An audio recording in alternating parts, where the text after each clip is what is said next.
Hello, everyone. This is Adam Meister, the Bitcoin Meister, the Disrupt Meister.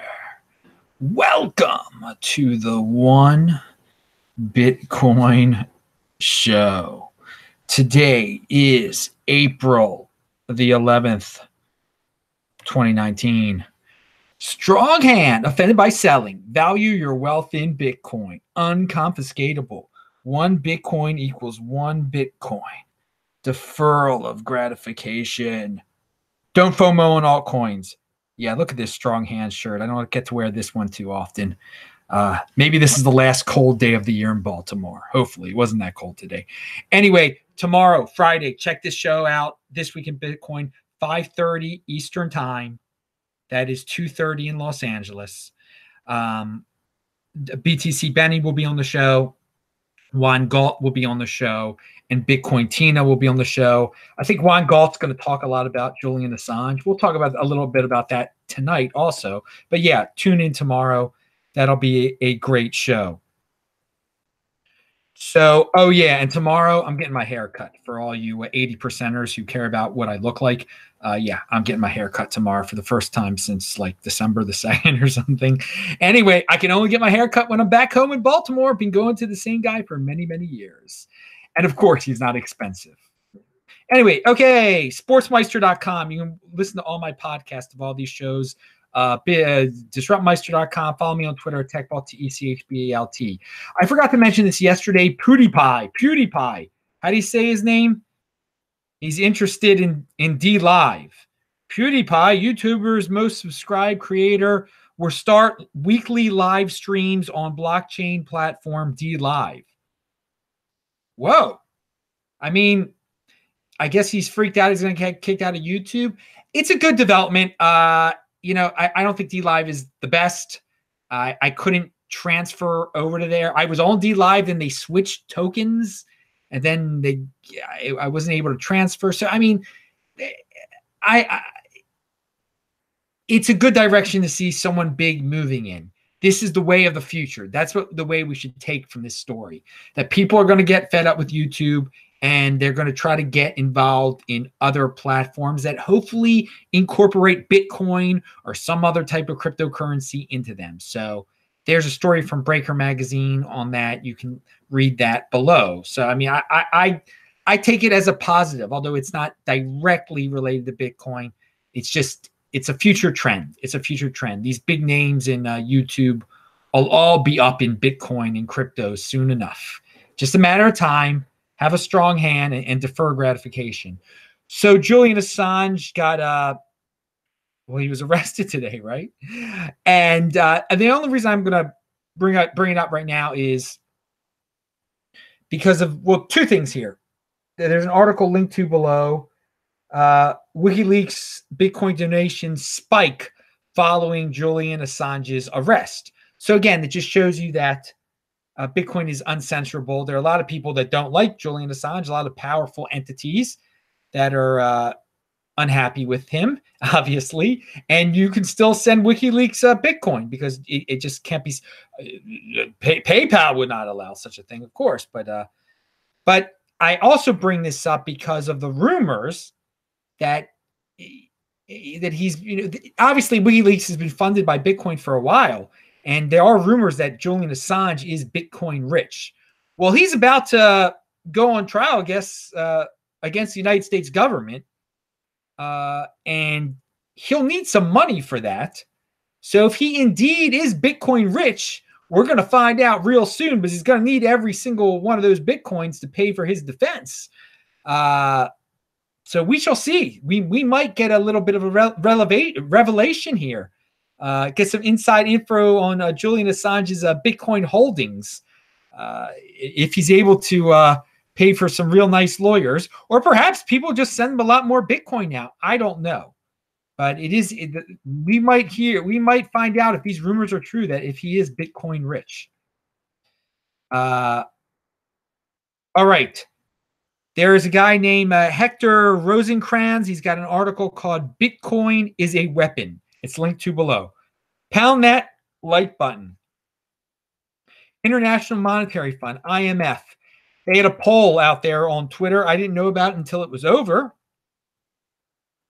Here it is. How do you think you will be paying for lunch in 5 years? 8% said cash, 56% said cryptocurrency, 27% said mobile phone, 9% said bank card. That's a lot for cryptocurrency. Now that it's not a scientific poll, it is very interesting. Okay, there's a guy named Tony out there. He's in Vancouver. He's got he's in motion. The guy contacts me about his channel. He's got a video out there about Raspberry Blitz Lightning Network node setup tutorial. He tells you how to set up a Lightning Network node on your Raspberry Pi. That's called a Raspberry Blitz. And he's a really interesting guy. I mean, this is technical stuff he's got on his channel, but a lot of you guys, and some non-technical stuff, but that's definitely technical. So it's linked to below. A lot of people ask me questions, Lightning Network, technical, how to do type of stuff. I can't tell you how to do it. He can. And he's probably going to be on This Week in Bitcoin next Friday, the special Erev Passover edition of This Week in Bitcoin. And yes, because next Saturday is the second night of Passover. It's one of my days off of the year. Yes, only 2 days of the year I take a day off, and one of them is next Saturday. I will give you warning about that next week. But This Week in Bitcoin will be on next Friday. This Week in Bitcoin is on tomorrow, of course, at 5:30 p.m., as I've already said. All right. So we got to cover this story. The Hodlonaut story, the BSV story, the BSV using frivolous lawsuit as a marketing technique. Now, I hope everyone watched my show yesterday. If you didn't, it's linked to below, okay? You would have been prepared for what you saw on Twitter today with Hodlonaut. In the FUD court section of yesterday's show, I warned everyone. I said that soon enough, the guy behind BSV would be suing people to gain attention because that guy loves attention.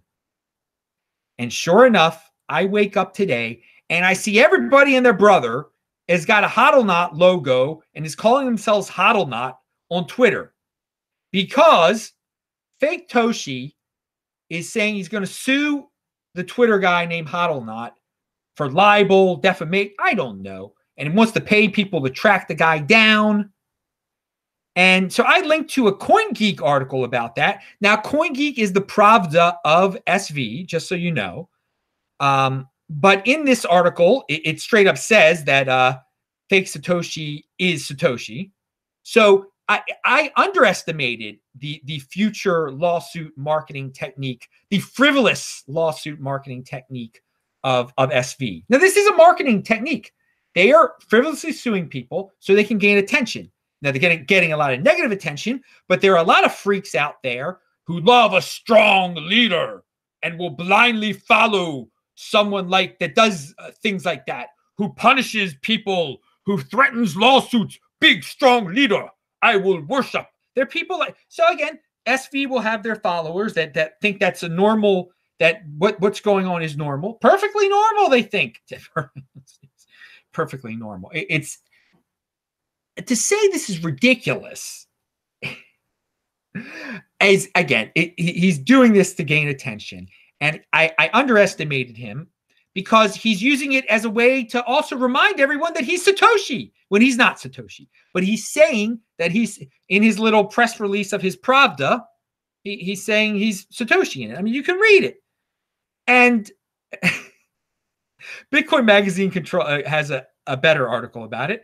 Per a letter shared by Bitcoin Magazine, Fake Toshi has, as I'm not saying his real name, has threatened to sue Hodlonaut for libel after the LNet, the Lightning Network Trust Chain creator, asserted in a series of tweets that Fake Toshi is not Satoshi.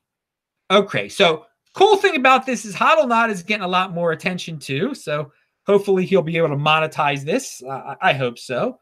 But it must be a little bit of a pain. It's a pain. It's a pain to get, threatened to be frivolously sued by some psychopath. Obviously, it's probably not too much fun. But the fake Toshi is getting his. I mean, we're paying attention to him. So again, don't take it that seriously. I mean, it's obviously a ludicrous thing. It's a way to get free marketing. It's a way to inflate the guy's ego. This is not for the good of SV. This is not for the good of SV. That's where a lot of people are fooled here. It's for the good of the egomaniac, of the narcissist, of the psychopath. It's good for him. It's more attention for him. It's more lies for him. And I guess that's how the dude is wired, okay? I don't fully understand it myself. And I can't believe people fall for it still, because he only a few months ago, he was saying, they were going to crush Bcash. Bcash was over. Bcash was dead. Rocket Man Woo was finished. None of it's true. None of it's true. And people just forget about it. People have such short-term memories. They're like, oh, I don't remember that. Oh, yeah. He's a serious threat. No, he's not serious. He's not a very serious threat at all. If he didn't have Calvin, the billionaire Calvin, I mean, again, that he's able to convince that guy is that's key to his ability to stay in the news, I guess. And this is hardly news at all. And sadly, we'll probably talk about this on This Week in Bitcoin also, because it was one of the things that happened in crypto this week. But again, I'm glad. Thanks to Alistair Milne, I helped predict this yesterday, and it's not something to be taken seriously, guys. It's not a threat. It's not a threat to Bitcoin. He didn't even destroy Bcash. Bcash is destroying SV, and I mean, again, who knows? Maybe him and Calvin will have a falling out eventually, and he'll create a new coin.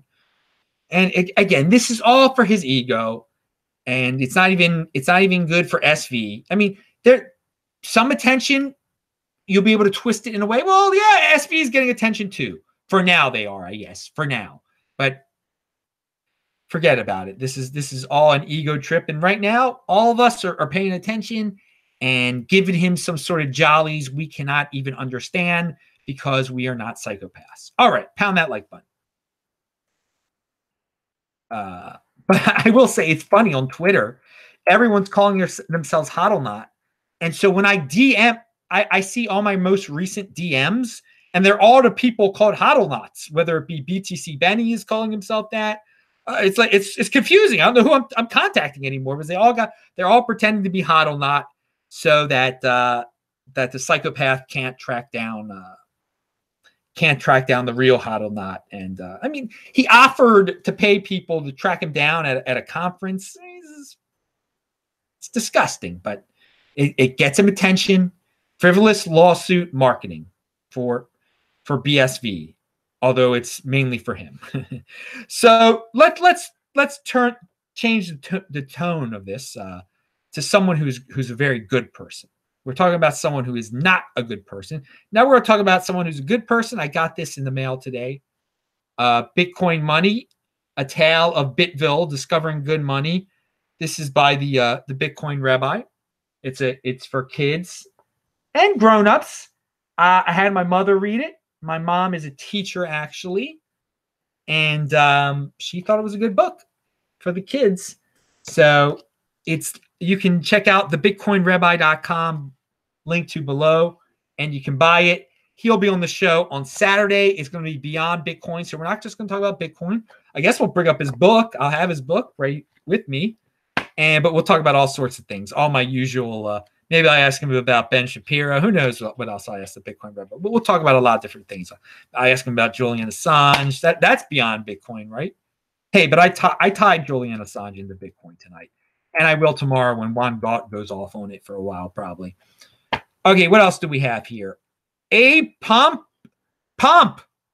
He says Harvard's endowment invested $5 to $10 million directly into Blockstack's token sale. This means that one of the leading university endowments is comfortable holding tokens directly. Now, I don't know if they're actually holding them directly. That was questioned in the thread. But the interesting point, if the Harvard endowment bought into like an ICO, bought tokens, then they probably have some Bitcoin. And it just shows you that mainstream endowments, mainstream traditional financial groups, yeah, they're interested in crypto. And apparently they're getting into it. And this is just a trickle right now. Now, this probably gives a lot of you altcoiners some hope too. Yeah, it probably should. it actually probably should. If Harvard's buying into some token, you better believe that there'll be some big money purchases for the sake of diversification and all sorts of altcoins in the future too. Hey, what can I say? They should be listening to this show because it's the best show out there. I bring you the best guests in the space. I bring you unique news. I bring you books. And they should know that, Bitcoin is the rock and Bitcoin is the real thing. And they really just should develop a 4-year, 210,000 block approach to life and learn about Bitcoin. But some people are going to want to diversify for the sake of diversification. That's their business, not mine. Personal responsibility is a new counterculture. Keep on strong-handing it, people. I was sent, and remember, on Steemit, I am Bitcoin Meister. Upvote that, baby. Pound that like button. All right, play the show at 2x, like all my shows. LN Master Hub. They said this. This is some complex stuff here, but I know you guys want to hear about Lightning Network. Martin, they have a big thread about this, so check it out. It's linked to below. Multi-party channels often, offers massive benefits over standard two-party channels. Fees to open are minimal. Finding path becomes much, much easier. And then it goes on and on and on. So if you want to hear about these multi-party channels, click on that Twitter thread below. Know there's some Lightning Network freaks out there. There's some fiat freaks out there also. 2 more things. No, 1 more thing. And then we'll be at the end of the show and we'll be all pumped for tomorrow's show. On Reddit, some guy named Cointastical on Reddit wrote a brief history of the honey badger becoming a mascot for Bitcoin. I wear that shirt sometimes. Apparently, John Matonis, and he's a good guy to follow on Twitter, by the way, started it in April 2013 in a Forbes article. Either way, Bitcoin is the honey badger of currencies, and the protocol rolls on. All right, so there. If you want to know about the history of honey badger and Bitcoin, it's linked to below. It was John Matonis, apparently, in April of 2013. 6 years ago, that brought it up, that made it up. Okay, I think that's it. I think I covered everything. I'm Adam Meister, the Bitcoin Meister, Disrupt Meister. Remember to subscribe to this channel, like this video, share this video. Check out all the links below. Everything I talked about in this video is linked to below. Pound that like button, bang that bell button, click on those squares. Come back tomorrow on this very channel, 5:30 p.m. New York time, 4:30 in Chicago. 2:30 in Denver and Calgary. No, 3:30 in Denver and Calgary, and 2:30 in Los Angeles in the afternoon. This Week in Bitcoin, BTC Benny, Juan Galt, Bitcoin Tina. See you guys.